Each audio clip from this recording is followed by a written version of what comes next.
before we get right into scientific management, I want to take a look at two things that happened before the scientific management movement. The first thing was craft production. So if you think about operations prior to the scientific management movement, which was around the turn of the century between the 1800s and the 1900s, prior to that, mid 1700s in this country, prior to the American Revolution and just after the American Revolution, we had in our country what was called craft production. Most industrial operations were highly customized. If I needed a wagon wheel for my wagon, I went to the guy that built the wagon wheels, and he took a look at my other wagon wheels and measured them and made me a wagon wheel exactly the same size as the other wagon wheels. But my wagon wheels were probably not the same size as the wagon wheel of the guy next to me that's going along the cart with his horse, the cart path with his horse. So the thing about craft production is that things were very highly customized, which was good because there was a real focus on quality during the craft production period. However, even though there was a focus on quality, one piece to the next was highly variable. And so because of the high degree of customization and the high variability, the cost during the craft production period was fairly high. In our country, we had several industrial revolutions. So following craft production was the first industrial revolution, which actually bled over to our country from Western Europe.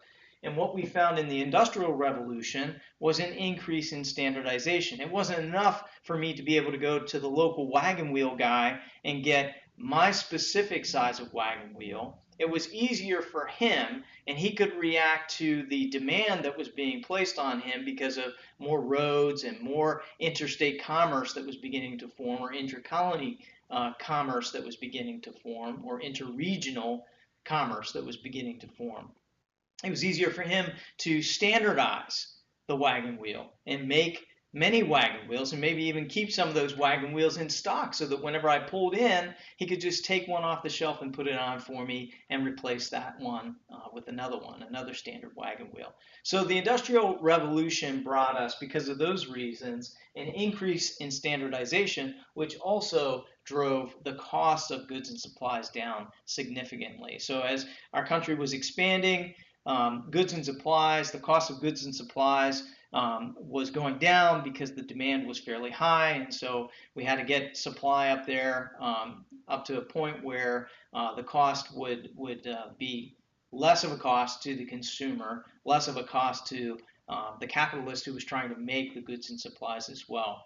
This increase in standardization gave us a focus on productivity. So if you look at these two things, these two precursors to scientific management movement, you've got first, craft production, which focuses on quality, and second, the Industrial Revolution, which gave us a little bit more standardization. This is where we get standard tools and gauges and jigs beginning to show up on the scene in the industrial complex, and a focus on productivity. We need to make more for less cost, more fat, more quickly.